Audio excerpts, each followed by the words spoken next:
Oh, it's so good to be at the Echo Country Outpost. I just love this place. People listen to every word you say when you write a song. It's just so fucking refreshing. So, just all joking aside, don't try to appease me. Does anybody really like Guns N' Roses in here? Did anybody listen to Chinese Democracy? Fucking lying. Nobody listened to Chinese. Did anybody? Alex Logan listen to it? Yeah. You listen to it? What do you think? It's totally crappy. It's just awful. It's terrible. It's terrible. But it's fascinating. It's my least favorite album to listen to. It's my favorite album to talk about. But to understand why that album is so interesting, you have to know the whole fucking story of Axl Rose's life and death, from when he was a fetus to alternate dimensions. So I'm going to tell you that story. Some people have heard it. It's an endurance test. You got your beers. I'll try to be brief. Liar! Don't be! Yes! Well, in the land of Indiana, before the red bandana, before the angry man, there was an angry boy. He never knew his dad, the one he had he wished was gone. Cause he's a Jesus freak who beat him senselessly along with his mom. And he said music was the devil's choosing, leading them astray. And he forbid his kids from listening to what the radio would play. So Bill learned quick the rules ain't shit. Now he knew his ass would get beat. Late at night, well, he'd invite over Elton John and Queen. So he pissed on the rules, he got kicked out of school, he was in trouble with the law. When his best friend Jeff, who'd headed out west, said it's cool if he tagged along. So he run to LA with one piece of hay and a chip upon his shoulder, and the grip upon the holster of a gun about to blow. But LA Jeff was not the same Jeff that Indiana Bill remembered. He got glammy and shabby and scabby, was getting drugs that Bill never considered. And he found a hotel of junkies and junk proposers and pimps and hoes and homeless vagabonds who lived in $1 million homes. But Bill saw it all, but not how they saw it. They weren't at no party having a ball. He saw addiction, confliction, destruction, and sin like a stepdad beat into him time again. Well, they knew that Volz was his only choice. He and Jeff planned to build him a band, and they sifted the gifted from all who had lifted some licks and some gimmicks from Jimi Hendrix and Eddie Van Halen. And then ready and waiting, they found a cat in a hat. He called himself Slash. Now Slash was nothing like Bill at all. He was calm and cool, and his dad was an artist. His mom had a job making clothes for rock stars, and she dated David Bowie. And he played with ease because his life was a breeze, and he couldn't conceive just how hard it could be for a kid like Bill to summon the will to let his heart spill, collect the bill. So the three of them teamed, Stephen and Duff, and the five realized there were more than enough to kick the Sunset Strip square in the nuts. Cause they were raw and regular and meaner than all those wieners, and all their sinister clicks, and their lyrics were deeper than all those cheaper songs about love and dicks. And suddenly he was married to a never leaving it just as quick. Well, they called it quits, but before she split, he wrote her a song, and the song became a hit.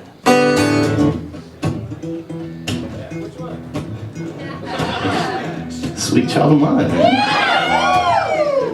The charts were topped, and they couldn't be stopped. And in time he'd find him another wife, but her face would remain the same, tattooed on his arm for the rest of his life. Well, the first thing you know, Bill's a millionaire, and his kinfolks started to want their share, and his friend folks started to disappear, cause he's lonely being king.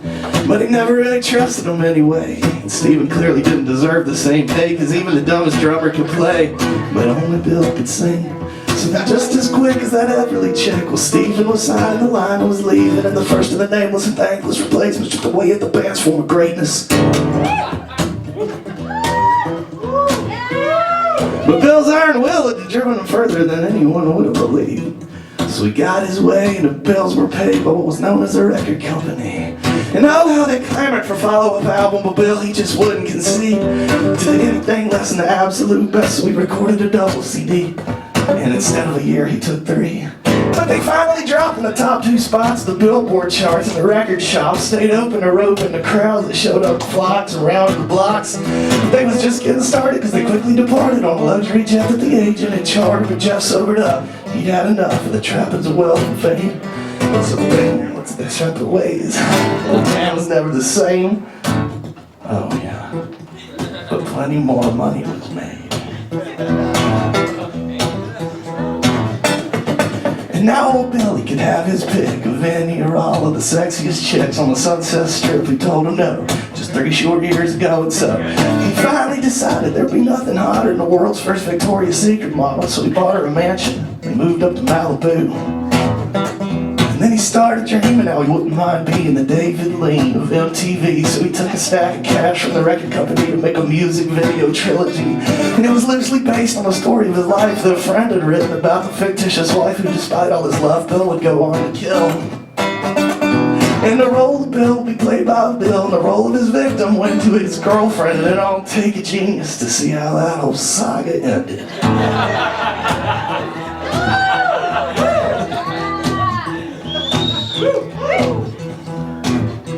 Because to her, old Bill was a passing phase, just a brief disgrace from her youthful days. When she went away, his heart did more than break. He was never really one to take things in stride, and the lows and the highs were the stories of his life, but he seemed to believe that he'd loved her through time, that their love had been faded and reincarnated since the pair of them were Native Americans. I'm serious, I'm gonna get back to that Native American business.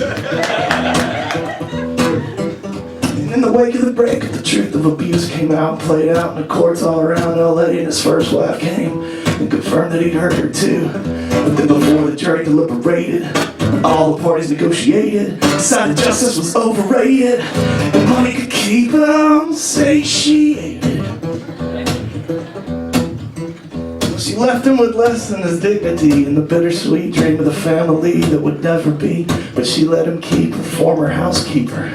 She was a single mother of 3 little kids who'd split from Brazil when her husband had dished them, but she beat the system, found a way to enrich her by cleaning up after some rich man's millions. And then he finally had the family that he always needed, but he never could reach from the deeps of his past and the shadows cast by domestic violence. Well, she was loyal and compliant. No matter what, she'd stand right by him and blow a bubble of denial. Because of course the only person who's crazy enough to put up with Bill, and he's self-destructing, is a person equally as crazy as he. And the housekeeper listened to psychics and mystics and schemers and grifters and new age healers, and that's when those Native American memories seized him. And some other regrets he deeply suppressed, like his weeks as a fetus when his stepdad had beat him, and he proudly sang it from the stages of cages, from the pages of magazines. But meanwhile, back to the band. 30 of the 5 remained, but the times had changed and the magic had waned, and they didn't hang out, and they didn't get along, and they didn't bang out any good new songs. And by the time Bill completed this trilogy, well, the whole thing seemed kinda silly. Meanwhile, the Pacific Northwest was the site of the next big thing to ignite all the hearts and the minds of the youth who now found it uncouth to scoop all that loot from a company's wallet and to live in an industry's pocket. Hey, but Bill, he was smarter than the average rock star, and he read the red flannel on the wall and said Kurt Cobain was the name of the next big thing. So Bill reached down and he gave him a chance to grace the stage as he opened a band, but Kurt just laughed and he gleefully passed. He bolstered his cred with his younger fans, and the feud was promptly perpetrated, and the stakes were hotly escalated. To the record industry's elation, Kurt Cobain became the next sensation. Well, 5 years had eclipsed their last big hits, and the label was itching to recoup their spending, and the band was bitching because the singer was flipping his shit like a Russian trapeze. He hired and fired whoever he desired, but the Slash got tired because years had transpired, and they were still mired in the same old crime for the model and Kurt Cobain. All he wanted to do was play, so he joined the angry parade. They were stomping the other way. Enough had enough, and sure a while after, and he wandered off for greener pastures. And Silverback Bill was the king of the hill. He won every battle, but still, somehow, he lost the war. Because his band was gone, they'd always remain tattooed on his arm till his dying day.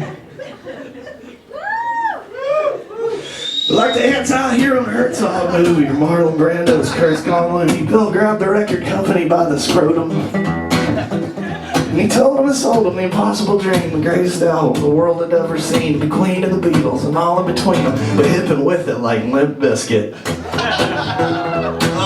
Remember the 90s?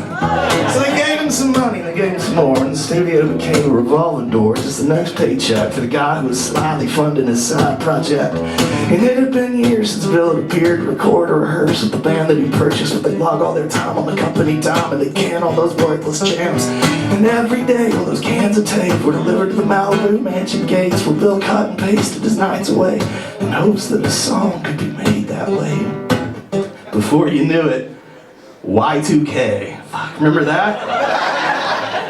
A decade had lapsed since he last attacked the stage or held his spotlight's gaze, and he didn't leave the house for days, and he lived his life in the same PJs, and then he finally decided he'd put it all behind him or he'd give the old college try. And on MTV for all to see, he unveiled his new Frankenstein.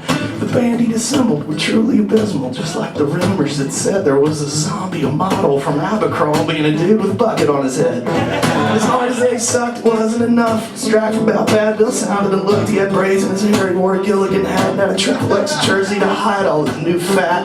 And he huffed and he puffed and was shamefully winded within the very first painful minute. YouTube that shit. And the comeback tour was supposed to ensue, but it was canceled after only a show or two, because Bill had stayed up in his hotel room and refused to take the stage at the show that he booked. It was the same tired game that he used to play in his youthful days, but now times had changed. Bill had aged, his fans were enraged, and they displayed their dismay by trashing the place once again. And then Slash and Duff, one of the drummers, founded a band with a couple of other musicians and positioned themselves as the world's next supergroup. They wanted to blow up because they wanted to show up Bill for the time and the money he'd swill, and the band that he'd kill, and the stands full of hardworking fans he'd taken for granted. And they nabbed him a platinum album, they wowed him and bowed at him, boasting those industry trophies, and Bill was up on a hill, blood at a boil, an old gargoyle, endlessly toiling over the globe, a Pro Tools session, stressing and second guessing, messing with digital dressings, and testing the patience of all those investing. Before Bill's head exploded, Slash's new supergroup imploded. It was 2005, Slash was barely alive, his addiction was kicking his ass to the blister, and his wife advised he roll the dice, take a moonlight ride up the winding hillside to that lonely old mansion in the Malibu canyons where Bill and all his Brazilians resided. So he stood there hoping the gate would swing open so he could admit he'd been a bit of a prick, and for the sake of the game took the blame for their split. And Bill, he'd agreed because he needed those six-figure fees with which they'd been teased by the industry to swallow their pride before one of them died to try and reunite. But he underestimated the depths of Bill's hatred and how it had incubated, mutated, and ate at him over that ill-fated decade and wasted all his potential greatness. So he paced and he waited, he wouldn't get past the gate because Bill wouldn't see him for fear that he'd kill him, but he sent his Brazilian housekeeper to hear him and paraphrase. But between Bill's ears and Slash's mouth, well, the message was messed with and twisted about, and the very next day, Slash was amazed to read Bill's account of last night at the gate. It said Slash had confessed that Bill was the best and the rest of the band was a sham who scammed all their fame and success on his pain and unrest, and was as he attested it all to the press. And then he doubled down on that troubled album, kept on pounding and hoping he found him a sound to astound all the haters, the digital layers and overpriced players. And the label kept paying and praying, complaining, and introducing a few new producers who were booted for failing to capture the same kind of sounds as Kurt Cobain. So after $14 million invested, well, the record company finally suggested Bill could fund the rest of that quest all by himself. So he figured a second comeback tour would grab him the cash that he needed real fast, but the damage was done from his last return. Ticket sales bailed, his manager failed, and the entire tour derailed once again. And then, it was around this time, the very same guy who had reunited Van Halen smelled some low fruit hanging in Bill's utter desperation. And he promised he'd help get that album out, pretending like that's what he cared about, when in reality, he was scheming to bring back Slash. Because he figured that once Bill finished his record, he'd change and he'd grow and he'd gain some perspective and accept his past and the stacks of cash the world was waiting to throw at him. So he drew up a plan to screw up the band so badly the choice would be out of Bill's hands. He'd rush it and dump it and hustle that album off to a gullible mark like Best Buy, the electronics shop. You remember Best Buy? An exclusive deal was rendered, $14 million was tendered, the album was finally surrendered and promptly marked return to sender. Because a funny thing had happened in 17 years. A little thing called the internet appeared and nobody paid for music anymore. Said nobody paid for music anymore. But there were plenty other reasons the album had floundered. The critics had dissed it, the fans had dismissed it, if they even bothered to give it a listen, which most of them didn't, because it came and it went. The charts were topped by Taylor Swift. That's true too. That's all true. And Bill himself was nowhere to be seen. He wouldn't talk to the magazines or appear on TV to promote the embarrassing joke of an album he'd made.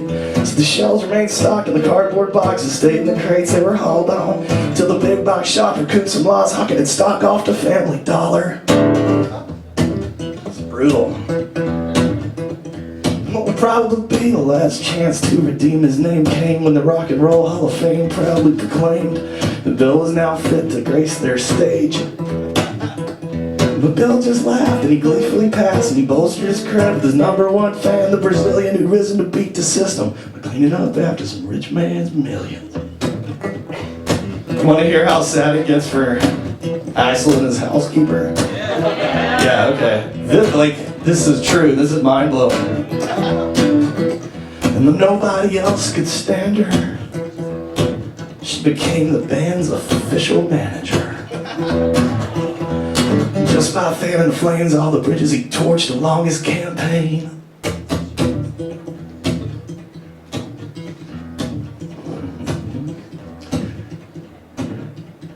But 14 million light years traversed in an alternate version of this universe, Kurt Cobain had lost his way, but driven insane by the pressures of wealth and fame, and he trusted a gun was the only way to stave off the pain of another day. So he closed his eyes real tight.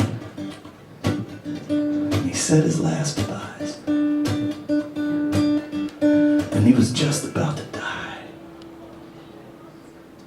When the door swung wide, it was Bill with a dive. He denied that attempted suicide. Kurt realized he's still alive, but the Bill took the bullet and stoically died. Heroically bold, generations told of that dearly departed, yet highly regarded, martyred saint of rock and roll. Las Vegas is Kurt Cobain's home. He broke up his band, he's fat and alone, he sucks and he blows. But all the rock fans know that's just how the story goes. Thanks, guys.